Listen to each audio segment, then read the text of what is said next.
Well, welcome everyone. So before we actually get started today, we're gonna take a moment to play the trailer for this fantastic new series, which is premiering today. So just give us a little bit of a moment while we transition over to the trailer. I don't think I was able to put a really long sentence together. Yeah. I even remember when I came to Canada, it was the first time ever to see a McDonald's. And I was so excited. I went there and I entered and all I could say was I need number 4.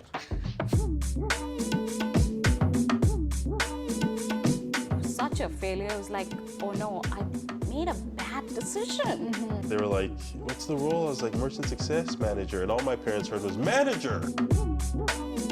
My 3 other team members pitched and I just sat back because I was like, I can't pitch. I was how the tables have turned now. Yeah. Right? So when I was telling my parents I'm quitting one of the largest technology companies in the world to join one of the smallest technology companies in the world, of course, they had some allergic reaction. No, it's a very Indian website in India. People still know about it. It's called Shaadi.com. Yeah. I started noticing there was this one guy that would show up every few days and kind of stare at me. Repeatedly, oh yeah, this went on for 6 months. And I said I'm from Morocco and when did you come here? And I said Thursday. So that there are those disconnects or disadvantages, but I wouldn't call them, I would never look at myself and feel like I was in any way underprivileged, right? What is my legacy going to be? I would have been more valuable born a potato because at least I would have fed someone. It was the moment in my career where everything exploded, exponentially bigger and higher and better and more impressive than anything I had done before, and then completely crashed. This might be a controversial question. Where to begin on that question?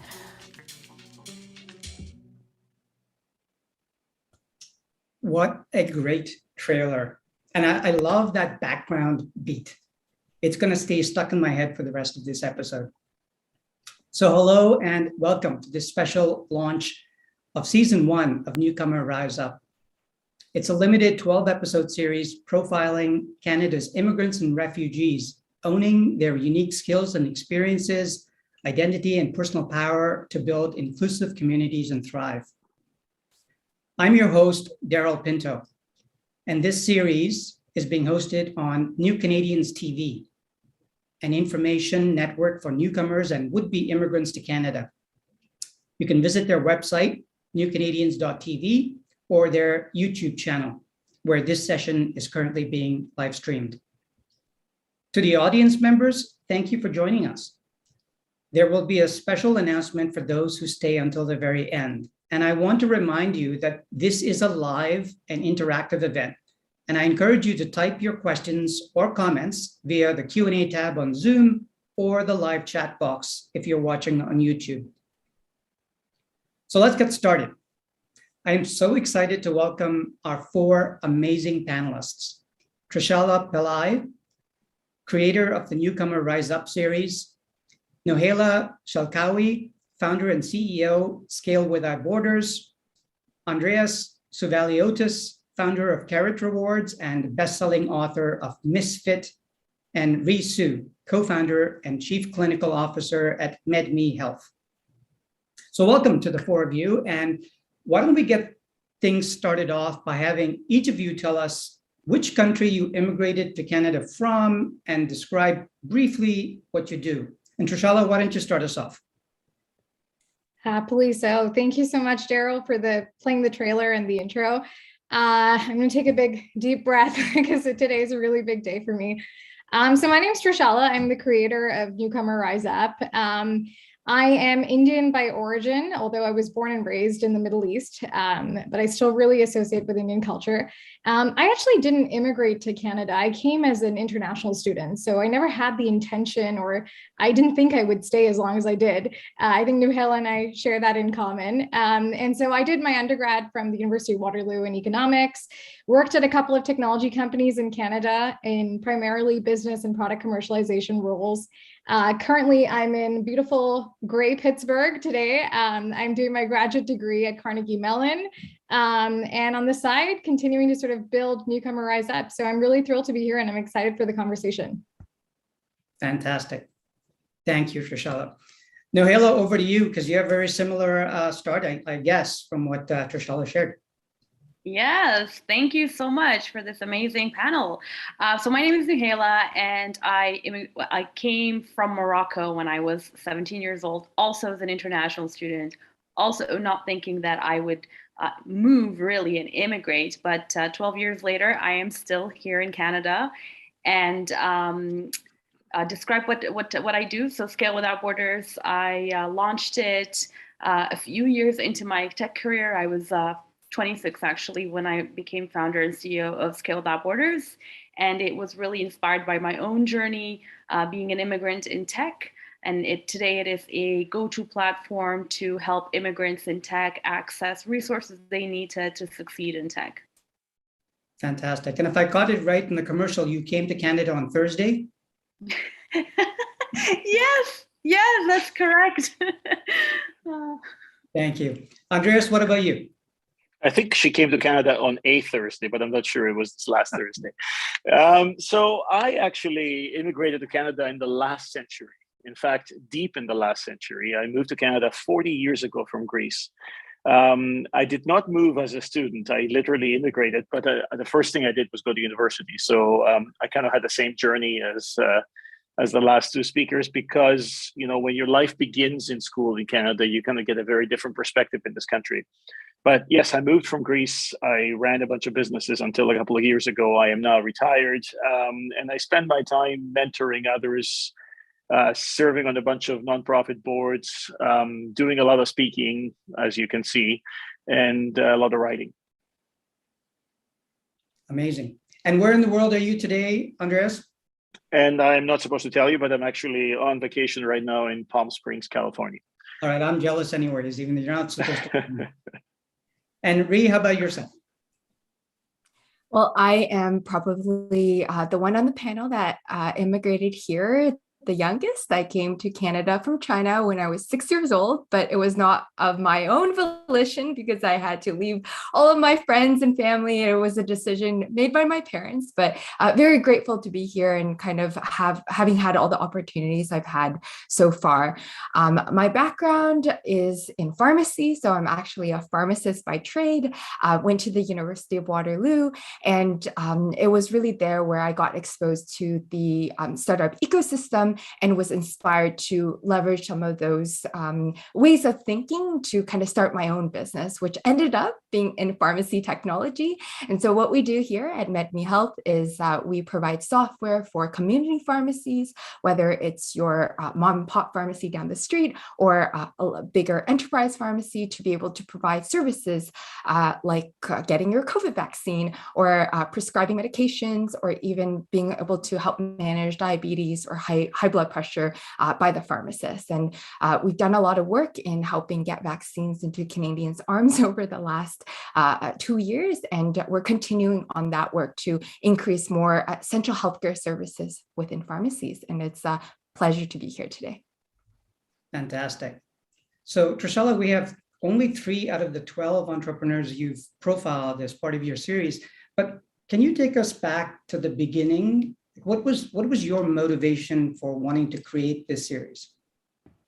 Yeah, I will try to be as concise as possible.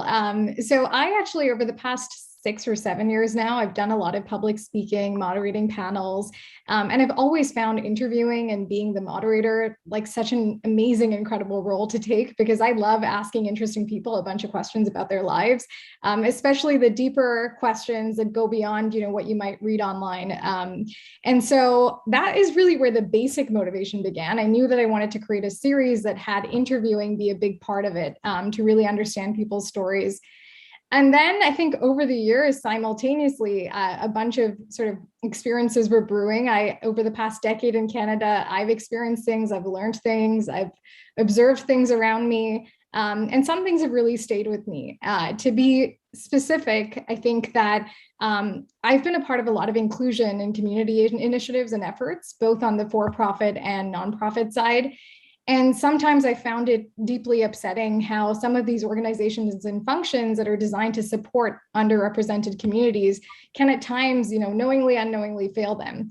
I've seen a lot of sort of marketing happen, so like social washing, if you call it, I've seen a lot of, misallocation of funds, and there's just a lot of things that go on that leave you thinking, are we actually enabling and empowering people who need it most in the way that, they need it? And so I was seeing people like Ree, Nuhela, Andreas, of course, I came to know much later on, but I've seen people in my inner social sphere who were just, they were immigrants, but they were owning their uniqueness and harnessing that and building really inclusive communities and personally thriving because they were just, owning who they are, their identity, their skills, their experiences. And I felt it's high time to really flip the narrative on its head and move it away from this savior complex to really being about us and, not stripping us of our personal power and not, I wanted to bring stories to the forefront that highlight 12 people who are not waiting for systems and people to change, but going out there and making it happen. And in the process, making it better for others. So it came from a really personal place. And so I really combined my passion for interviewing, did a bunch of research because I am, a product person. So I took that rigor and applied it to content, spoke with, almost 100 entrepreneurs until I finally came down to these 12. And I'm thrilled to have it be here, but I'm hoping in terms of its impact, I'm hoping people walk away from it, especially newcomers, truly believing that, Andreas' book is all about this, but that their uniqueness makes them really special and they're indispensable and they deserve to have more expectations. That's pretty amazing. I want to stay on one thing you said. So you had 100 entrepreneurs in your funnel before filtering it down to the 12. It's wild. So,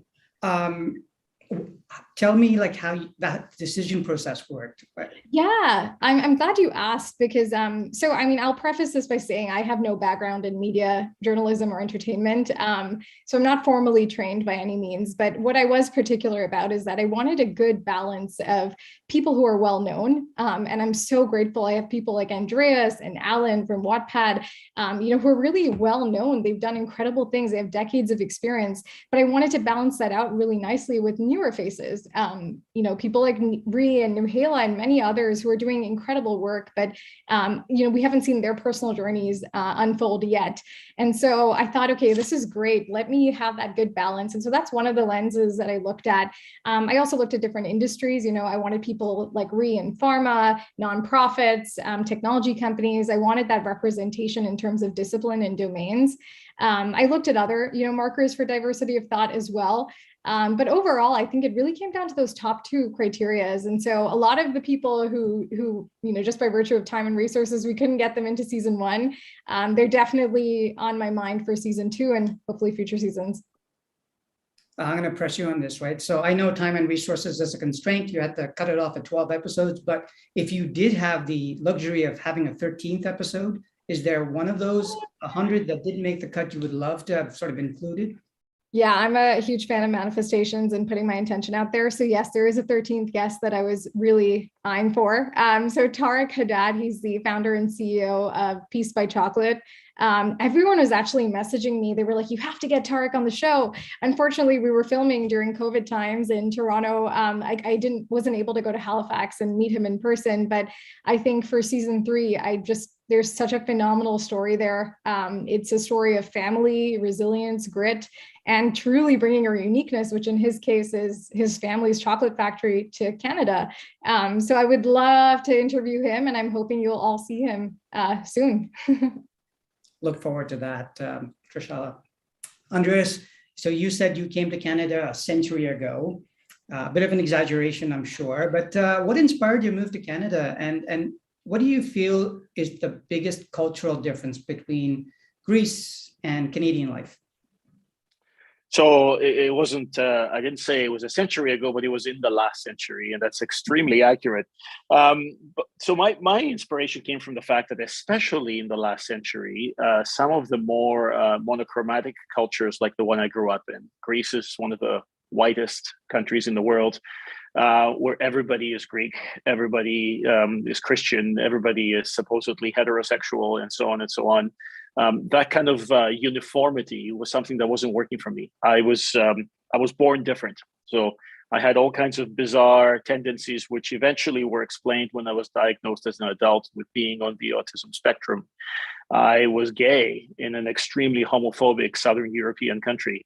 So I had lots of things that were pushing me away from an environment that would have really repressed me. Certainly would have repressed my creativity and very, very likely my career. And so I ran away. I sometimes call myself a refugee of sorts because I really ran away. I wasn't just an opportunist. I just needed to be in a society where I could breathe. And nowhere in the world can one breathe better with more freedom and more opportunity to be exactly who they are than in our super diverse country. That was the beauty of Canada that drew me in. It's amazing. Canada allowed you to breathe. I love that concept.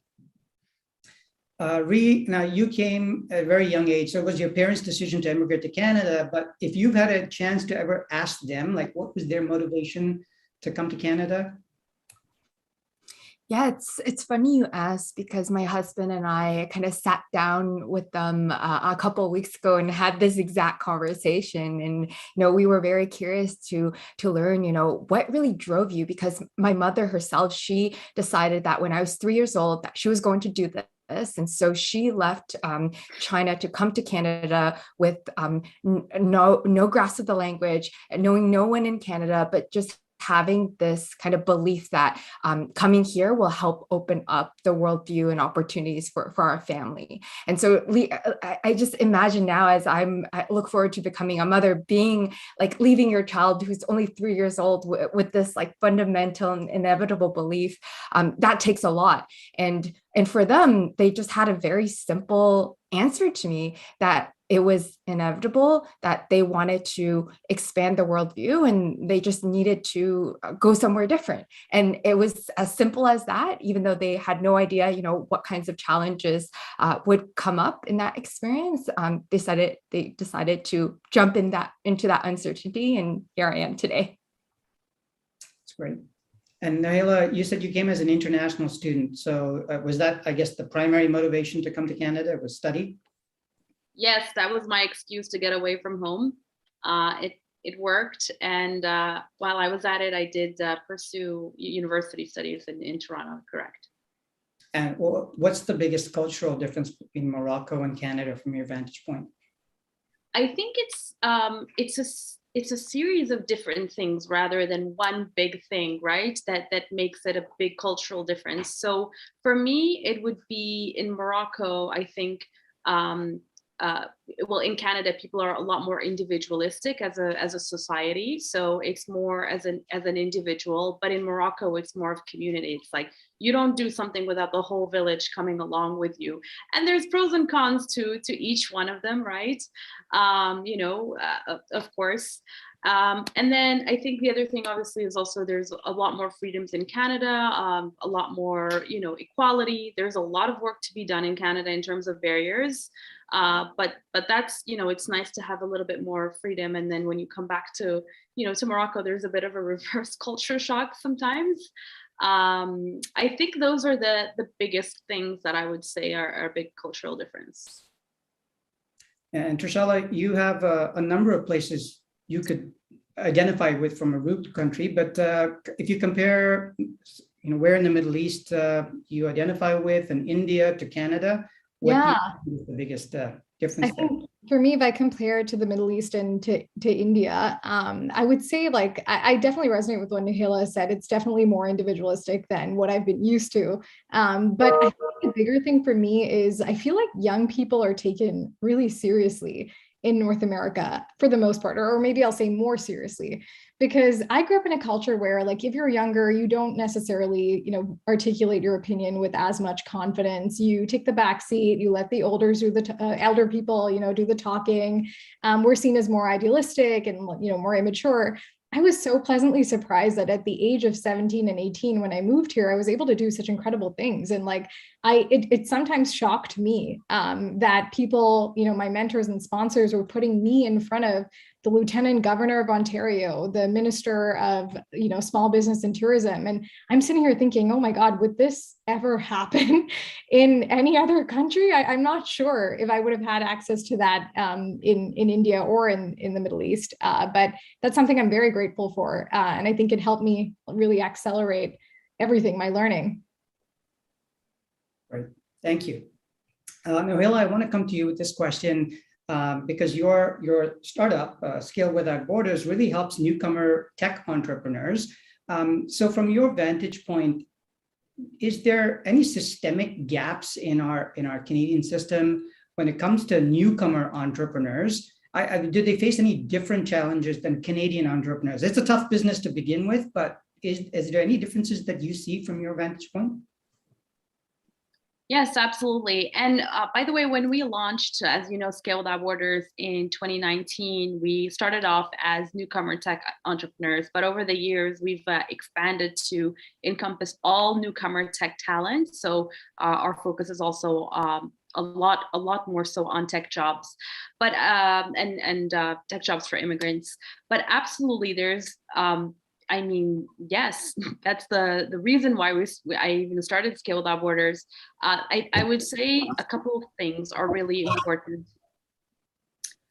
One is the networks and lack of access to networks, right? For newcomers, especially if you're super new to a country, 1 year, 2 years, and you're moving your business here or starting a business here, there's a huge difference between that person and a Canadian entrepreneur who grew up here and had the opportunity to go to university, can make great connections and go to incubators and build a network, rely on their uncle and whatnot. So there's the network. And then the other thing is also just culture. So not being familiar with the culture and communicating, especially if you're an entrepreneur, you're seeking money, probably millions of dollars from investors. And if you don't inspire confidence in them in a way that they understand it, you might probably be, missing an opportunity, which is very unfortunate. So I think it's important to, yes, give access to resources and provide some, cultural context, but it's important to make aware all people and stakeholders in Canada that, just because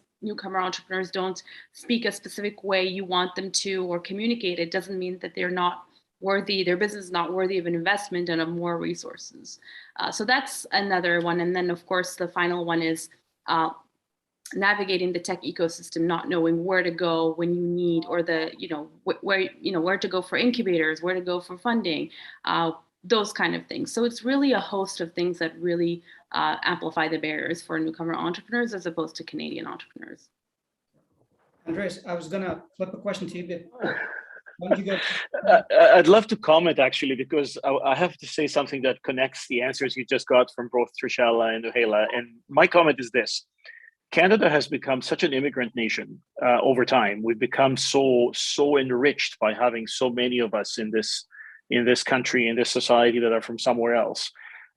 In fact, I don't know, most of you may know this already. Toronto is the only city in the world where the majority of its inhabitants were actually born in another country.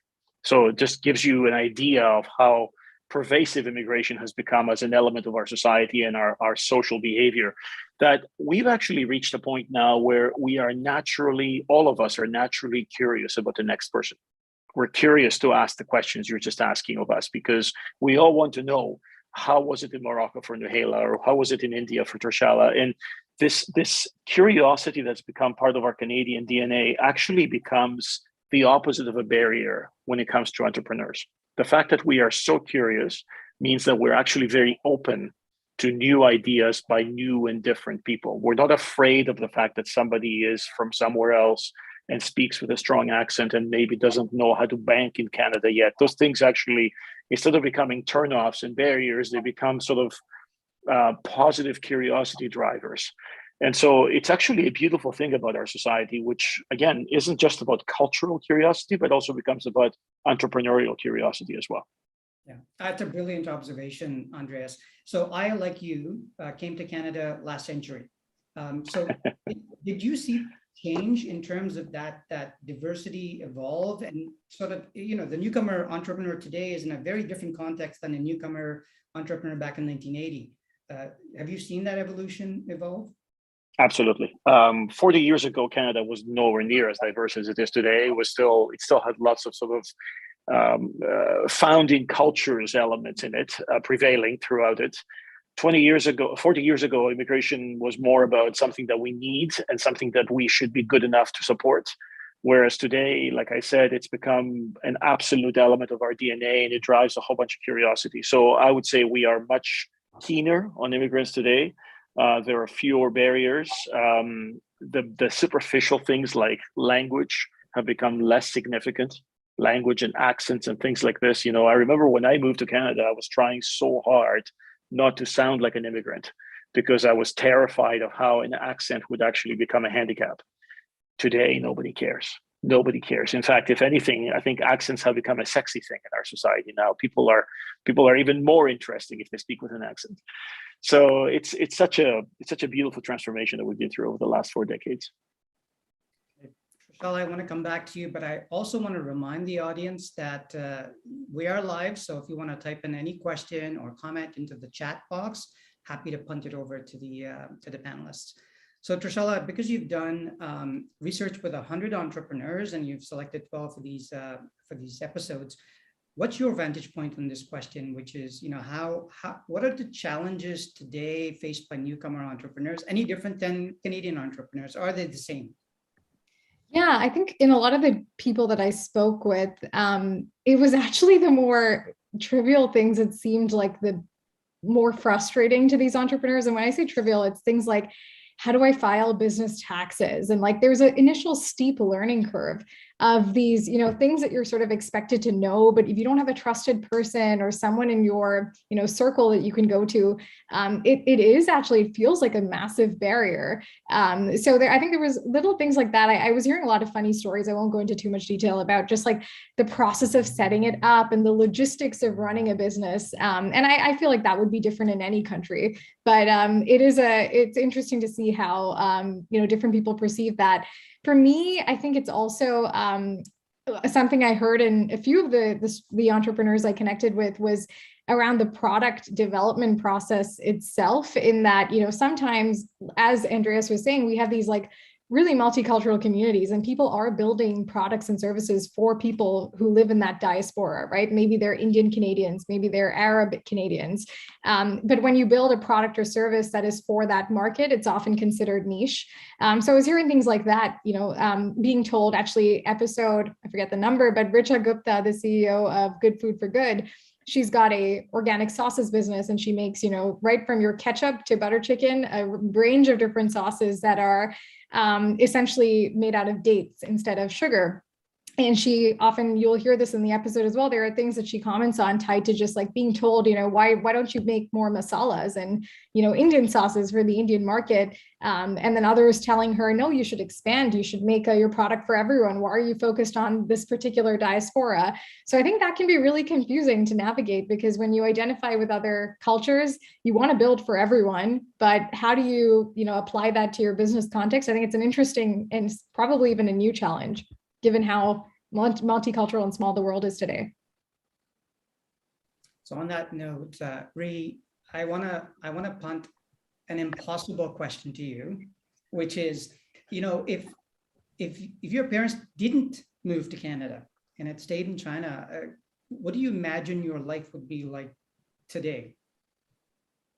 That indeed is such an impossible question, because I think as we grow up within a certain culture, all the decisions that you make and all the different forks in your life kind of come to define you.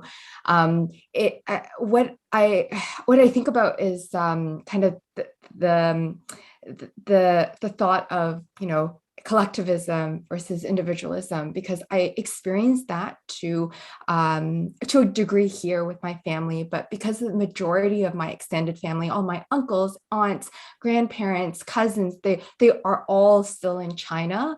I feel like I would have a lot more of those influences if I actually stayed and grew up in China. And I have a small sliver of that influence now where I kind of feel like my choices aren't mine. And I feel sometimes guilty for being selfish or trying to pursue self-actualization in running something impactful rather than focusing on stability and working within the family. But I think, if I didn't immigrate to Canada and I stayed in China, my life would firstly evolve a lot more around my extended family, and kind of my ways of thinking may conform a lot more to what's expected, versus I feel like I've been able to kind of be that misfit and challenge the status quo a lot more because of the freedoms that I've experienced here and some of the educational pieces that I've experienced here. And so I probably would have followed in my family's footsteps and become a teacher of some sort, and probably very different from my life now. Although I will say, yeah, go ahead, Andreas. I'll interrupt again. This time I really can't help myself, because I'm the only one of the four that you're interviewing who really chose to immigrate to Canada. So, and I happen to have written a book using a word that Ree just used, the word misfit. That's the title of my memoir. But at the end of that book, I specifically answer this question, and that's why I can't help myself. I have to tell you how it feels for somebody who ran away from their birth country to Canada to contemplate what life would have been like. So in my case, as the autistic gay kid who was escaping the uniformity of the culture I was escaping, I can tell you that I think I would have ended up being a miserable teacher. Funny enough, Ree just talked about being a teacher. Because the only skill I thought I had that was worth anything was mathematics. So I think I would have become a mathematics teacher with an extremely boring life, and frankly, with a miserable life, because I would have been forced into an opposite sex marriage. So I would have been an extremely inauthentic human doing something much less than what I ended up doing in my life. Or much simpler, perhaps, that wouldn't challenge me or those around me nearly as much. And I probably would have been a pretty miserable life. So it's funny that people don't like to do this would have, could have thing. But in a situation like this, where I very clearly and very consciously chose to escape a society for another society, it is so easy to look back and say, oh my God, imagine what I would have been doing. Well, both what Ree and you shared, it comes back to what you said earlier. Canada allowed you to breathe in a way that your potential is sort of, much more at reach. Novella, what about you? If you speculate, if you didn't come to Canada to study, what would life look like today? Yeah, well, first of all, let me comment on that. That really resonated with me, that term misfit. I would probably continue to be a misfit in Morocco, trying unsuccessfully to fit in. Whereas in here, I am still a misfit, but very happily and proudly as well. And, in a way, we are all misfits, but that's the beauty of it, right? So thank you for bringing that term. And I also very much know your book, Andreas. In Morocco, what I would have probably been doing, I don't want to throw my country under the bus, so I have to be careful, but maybe I'll probably be at the beginning, I'll probably be first few years, a caller at a call center. This is very specific, that is headquartered in England, but outsourcing cheaper labor in Morocco. Selling something with a fake British accent, but I would probably made my way up to entrepreneurship, I think, because one, it's such an exciting field, and two, Morocco actually does have a pretty growing, expanding entrepreneurial and tech ecosystem, which is exciting. So I'd have made my way there eventually, I hope. Right. I almost want to ask, how good is your fake British accent? Oh, I will never tell you. Not here anyway. Maybe offline. Fair enough. Trishala, if you had never left the Middle East and come to Canada, do you think this series would have been made, Newcomer Rise Up? It's a really trick question, because I think I find myself as I get older gravitating towards the things I really enjoyed doing when I was younger. So, like whether it was marketing or thinking about products or being a journalist with my mom's hairbrush as my mic, like I'm trying to reconnect with who I was as a child. So I feel very confident that if I still was in Dubai, I would find a way to do a version of this there. But I think what would be different is, and my friend who's watching can 100% attest to this, but I think what would be different is the pacing. I don't think I would have built my confidence so quickly had I not moved away from my comfort, which was my home and family. I definitely had my family as a crutch when I was growing up. People who know me know I'm obsessed with my parents, and I would comfortably live with them for the rest of my life. But having to move away from home, I was able to experience the joy and pain of independence. And I had to, really build my confidence. And I think, and when I say confidence, growing up in the Middle East, it is a very image and beauty obsessed culture. And I don't know if I would have had the guts so quickly to be on camera, even at that level. I don't know if I would have had that confidence. So I attribute a lot of it to, I think Newcomer Rise Up would be in Canada. So maybe another series 10 years later in Dubai, who knows? So Trishala, we have an audience question from Brent. The 100 entrepreneurs you researched, the question is coming from the perspective of smaller Canadian rural communities. So what can smaller communities do to inspire the curiosity of newcomers to not only visit, but stay and set businesses up? Because, the big magnets like Toronto and Montreal and Vancouver, they attract most of the newcomer talent. Any perspective on that from the people you've researched? So in terms of bringing their stories to the forefront through the series?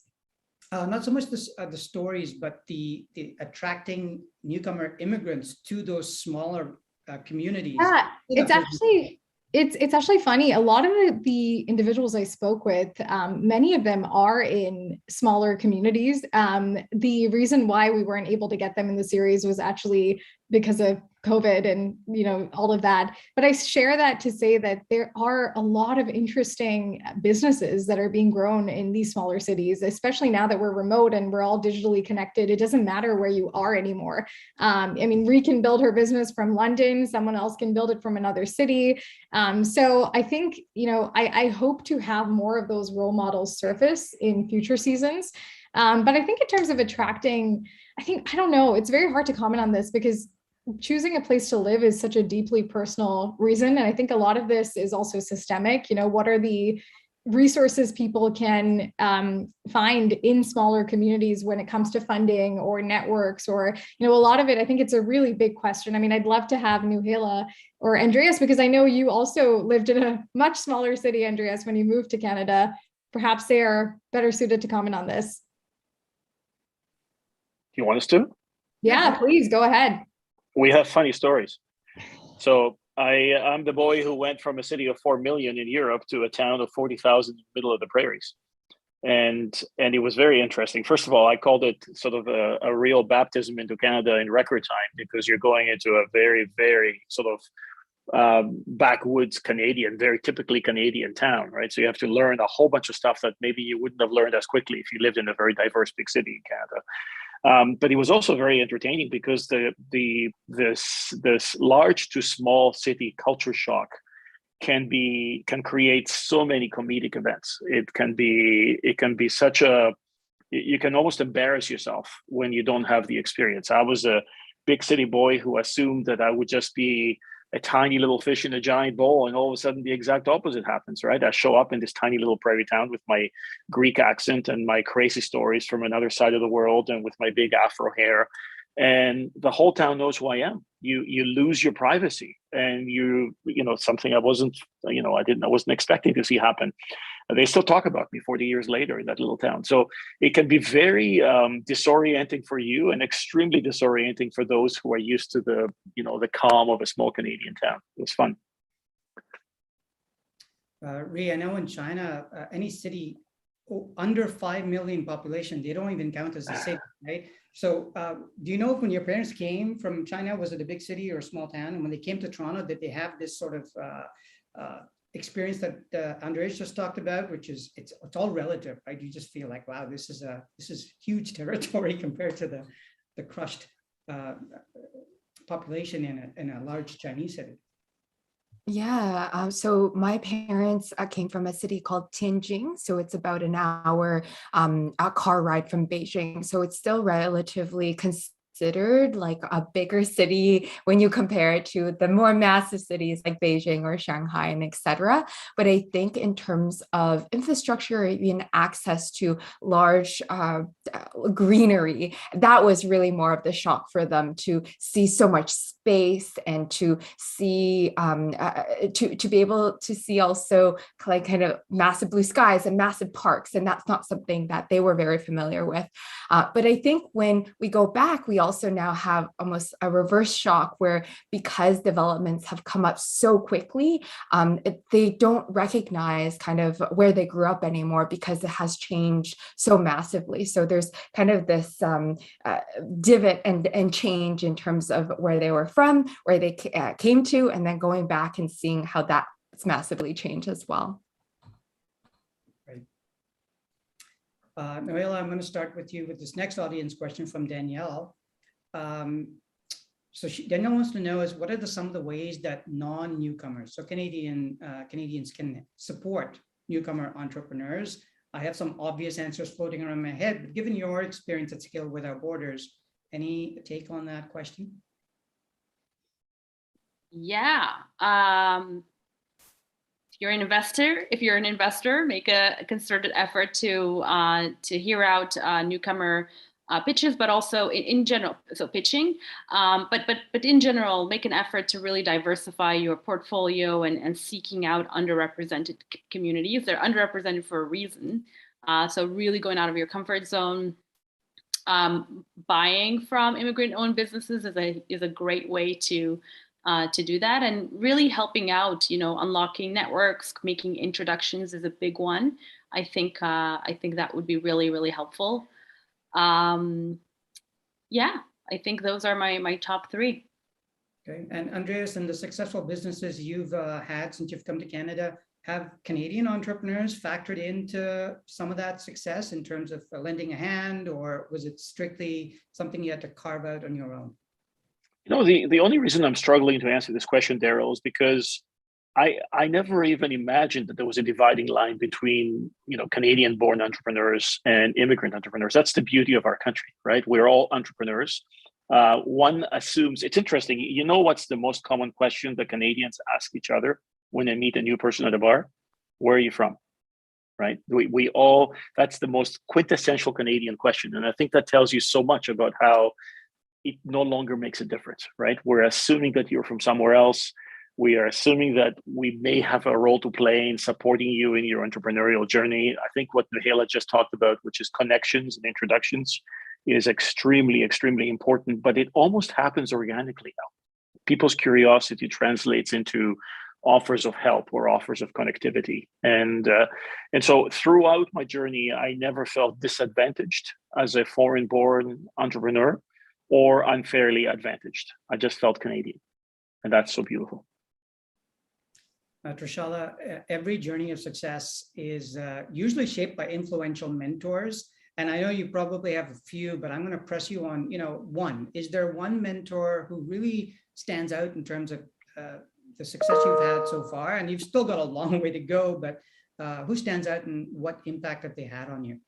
Yeah, I think if I had to name one person, it would be a wonderful woman named Tanya Delmato. I met her in my first year of undergrad. She's the executive director at the St. Paul's Greenhouse at the University of Waterloo. So that's essentially their social innovation discovery lab.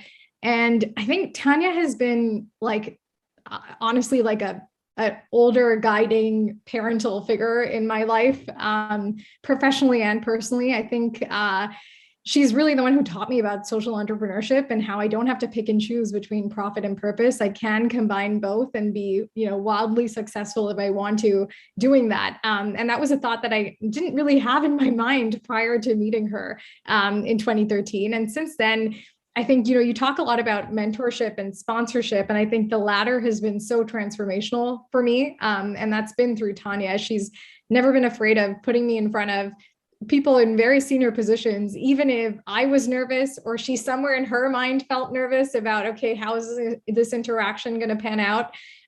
She's always just had so much conviction in my strengths and my passion. And I'm eternally grateful. I think she's been really helpful and a big part of the network I've been able to build in Canada today. At the time, I didn't realize it because she was really introducing me to, one person here, one person there. But without those, handful of people she introduced me to, I wouldn't have this incredible, rich network I have today. So I think it would be, Tanya from Greenhouse for sure. And Ree, what about yourself? I mean, a single mentor that's really been influential, shaped who you are today? For me, it kind of goes back when I was still in middle school, and it's this middle school teacher, grade 6 teacher, my grade 6 homeroom teacher. His name was Mr. Xiao, and he was a retired engineer turned teacher, wanting to give back and kind of turn how classroom teaching on its head. And I feel like what I got the most out of that year of my life completely changed the trajectory of how I looked at the world and how I solved problems. How he taught us was really based on group projects that focused on more like real life scenarios. And for every single project, you had to collaborate and work through challenges with other team members, but then you were also extremely encouraged to think outside of the box and really push what you're assessed on. And I remember there was one example where I got a classmate to fake a delivery of like a thank you note to Mr. Xiao after we had a presentation where it was like a job interview and I was Amelia Earhart. And I only thought to do that because he encouraged me so much to think outside the box and assess us, not just based on a set list of criteria, but really in our thought process. And I think that year and that experience continues to stick with me in pushing that status quo and not feeling like I have to stuff myself in kind of a pre-made box all the time. And it allowed me to feel courageous and constantly challenging what I was being told, as well as what I thought I could do. That's a great recipe for entrepreneurial success, right? Just keep pushing the envelope. What a great sort of experience you've had there. Noela, what about you? Single mentor that kind of sticks out? It's so hard for me to point out a single mentor because for me, it is actually a series of role models throughout the years that came into my life at different stages that really helped me in my journey. I'm talking about family first. So my sister and my mother, really great role models for me. And then when I joined an incubator in Toronto, working among Canada's top women tech founders and then helping them and then seeing them really in action, becoming successful and being resilient and raising significant amounts of funding. And that really opened my eyes into, oh, this is possible. And then seeing immigrants in tech really succeeding and struggling, but also overcoming challenges. I think that's really what made the biggest difference for me. It's a series of people rather than one single mentor. Fair enough. And Andreas, I mean, who helped shape the person you've become? Well, you should expect a weird answer from a misfit. So mine is the weird answer because I obviously had some business mentors along my career, but then I had a mega mentor who sort of shaped my life. And oddly, I never met that mentor. That mentor happened to be in my home, in my apartment, in my dorm room a lot when I was younger Canadian, and influenced so much about my thinking and my style and my leadership style and my values and so on. But he was a person I never met. He happened to be the Prime Minister of Canada when I first arrived here. And he was the most famous Prime Minister that Canada ever had around the world. His name was Pierre Trudeau. Huge brand for our country. He was, back when I moved here from Europe, the only two things the Canadians knew about Canada were Trudeau and snow. And that Trudeau fellow, who happens to be the father of our current Prime Minister, ended up becoming such an incredible influencer in my life that eventually I wrote about him when he died. And then a funny thing happened. The thing I wrote about him fell into his son's hands and triggered an interesting friendship between Justin Trudeau and myself, which continues to this day. So it was interesting that there was ultimately a bit of a gift I got from my mentor and that he inadvertently connected me with his son. But it's interesting that I never met Pierre Trudeau, and yet he taught me so many things. I learned so much from watching the style of a very different leader. I learned so much about how to be a misfit, how to manage adversity and adversaries, how to communicate with an audience in a very unique and original way, how to engage others, how to believe in dreams and really chase them in a very sort of single-minded way. So that's my twisted misfit story. Yeah. The single word that has been used most in the time we've been talking is misfit. I love it. I consider myself a misfit. I love the fact that successful entrepreneurs have also considered themselves to be misfits. I want to squeeze one more audience question in from Miriam. So is there something from your home cultures that you absolutely could not let go of or feel you carried into your personal business lives in Canada? So Nohela, you want to go first on this? Sure. I'm sure there are a few things. One is family. I can't let let go of its family values is just so big in Morocco, and I don't think I can ever let go of that. And then the other one is Moroccan food. Maybe this is just outside of scope, but I don't think I can ever let go of Moroccan food. I heard that question right, or am I just thinking of food? Food is fair game. Everyone's nodding, so I think everyone's mind is going there. Okay. It's maybe Ramadan, so I'm thinking about food. So Nohela, I'm gonna twist the question a little bit. Other than food, Ree, is there anything else? Well, family values, right? Family values is the one that I was thinking about. Family. Go ahead. Ree, sorry, you were going to say something?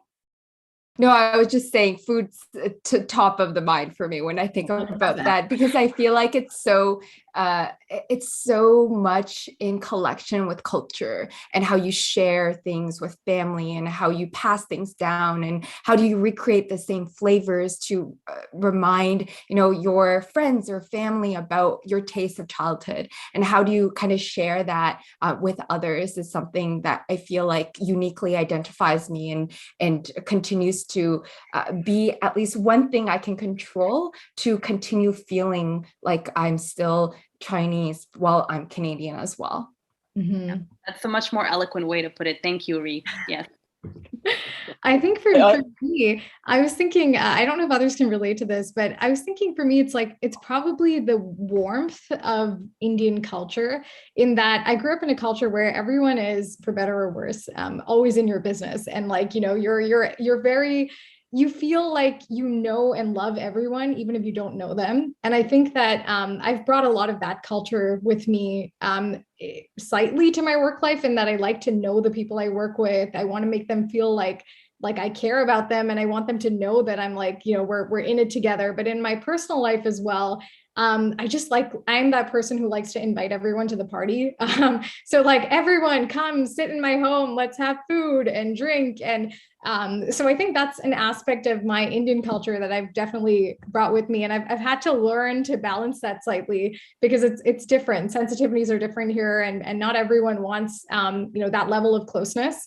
So, yeah, I think it's the first thing that came to mind after food, of course. So I thought I'd share.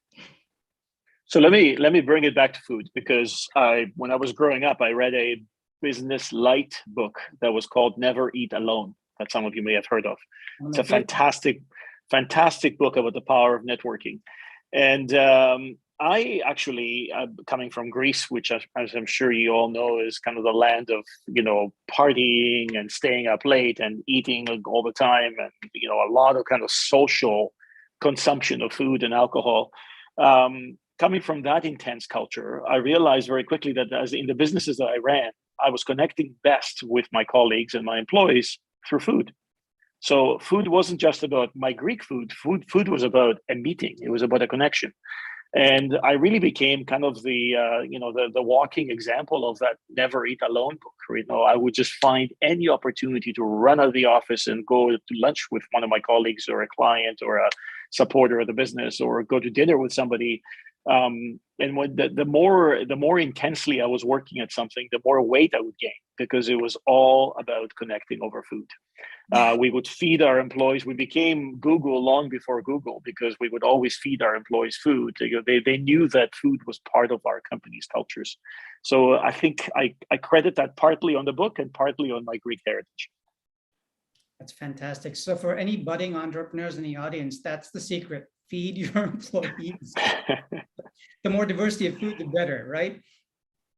Trishala, I want to come back to you. So you've sort of researched 100 individuals, filtered it down to 12 individuals. You probably did a lot of film footage, which you edited down to the finished series. Any funny outtakes that come to mind while you shot these reams of hours of film? Yeah, I mean, Marie, Andreas, and Xiao, if you can remember, for context, I mean, we filmed a year ago, so it's been a while. My hair color is different now. It's all very different today. But I think the outtakes, I mean, I'll be honest, we filmed the show in such a scrappy way because I had a very small budget and I am not trained in media. So I was learning a bunch as I was going. Andreas and Xiao actually filmed out of my apartment because we had a leak in our filming location the morning of our shoot. And so an hour before Andreas got to my apartment, I had to, and I was in the process of moving to the US at this time. So I had to redo like all of my apartment, make space for it. So there were a lot of like little things that were very scrappy. So in that spirit, a lot of our outtakes are to do with just like random noises in the background. I think in the days that we were filming at WeWork, it was people who were seeing us film, but still having very loud personal conversations in the background. And we would have to fully pause and wait for them because of course we weren't entitled to their space. We had to wait for them to sort of go. So there was a lot of like awkward moments of us just staring at the ground or, you know, waiting for the moment without saying anything. I think Andreas and Xiao, for your episodes, there's probably a lot of like downtown Toronto traffic that we had to wait for. There was a storm, if I'm not mistaken, a massive storm the day we filmed. So there was thunder. And then the other outtakes are really just like little details of like outfits, like, am I looking okay? Is the angle okay? I know Xiao and I were wearing outfits where the material was a little bit creating noise on the mic. So there was like adjustments like that. So this is all to say that it's not always as glamorous as it seems sometimes, especially when you don't have a large budget. You are kind of making do with what you have and pausing a lot as you're speaking. So it looks very nice. The ultimate episode seems like it's 40 minutes of a sit down conversation with the other person, but in reality, it was probably an hour with 20 minutes more of just like waiting and pausing and a bunch of, you know, breaks in between. So that's the behind the scenes. So I got to say, it's incredible quality for a first time attempt, even though you said, you know, it was a learning journey along the way. But it will make for great stories. I mean, when that Academy Award hits one day, you get up on stage and you can tell some of these stories. But let me ask you about that, Trisha. So season 1 is done now. What's your ambition with Newcomer Rise Up going forward? To do it again. I think consistency is everything with content. And for me, I think I always put my intention out there. I think exactly 2 years from now, from today, a friend of mine had casually commented on a LinkedIn post of me speaking at some Toronto conference. And she was like, you should have your own show. And I, you know, casually commented back to her and I said, yeah, one day maybe I'll create my own series. So in that spirit, I will share that my intention with this is to grow it into a franchise. I mean, I think the story of newcomers coming to a new environment and personally thriving, building meaningful things, having these incredible stories of grit and resilience and compassion, it's a universal one. And so I really want to, in the Canadian context at least, do multiple editions of it. So season 1 was focused on entrepreneurship. I hope to do many more seasons focused on newcomer entrepreneurs. But as I was researching, I came across these, immigrant artists, creators, volunteers, intrapreneurs who are in senior roles or even, middle management roles at companies, but doing such incredible work as an employee. So I think I really see myself, creating different editions, learning as we go. So hopefully it gets better with time, making, mistakes as well along the way, but hoping to have it, keep going. And the idea is to create more role models for people and to for people to consume content that truly impacts them, because I've watched so many series in my life that has left me feeling so deeply moved. And I hope this becomes a show like that for someone else. Well, I have to say, you'll have no shortage of subject matter, because Canada, as Andreas has said, yes, all of us are evidence around this table here that the diversity is just continuing to grow and multiply, and it's Canada's strength. And it all started with Trudeau, to go back to your point, Andreas. Now, the father, Trudeau. My dad, similar to you, that's how he knew Canada, was Trudeau, before he decided to come here.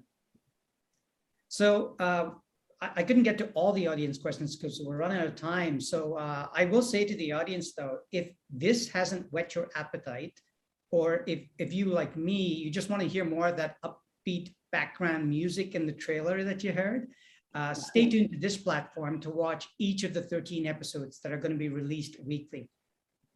I did promise that I would make an announcement, and I wish I had thought about asking for a drum roll for this. Instead, I'll ask you, the audience, to humor me and imagine one, a steady drum roll. Can you hear it? Yes? Okay, hold it. Wait. Ta-da! Episode 1, Newcomer Rise Up, is now live, featuring, and you heard her here, Risu. You can watch it now on the link on the screen, and Gerard's also going to pop it into the chat. So thank you so much for that, Gerard. If you want to get notified about upcoming episodes as they're released on Newcomer Rise Up, you can follow New Canadian's social media on Facebook, LinkedIn, Twitter, Instagram, and Telegram. Again, this was brought to you by New Canadians TV, which you can catch on Omni Television, YouTube, and on their website, newcanadians.tv. Finally, a huge thank you to our panelists, Trishala, Nohela, Andreas, and Ree, for sharing your thoughts and experiences today. I wish you continued success. And to all the audience members, thank you so much for your engagement and your participation and your questions.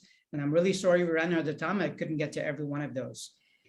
So farewell, and see you all next time.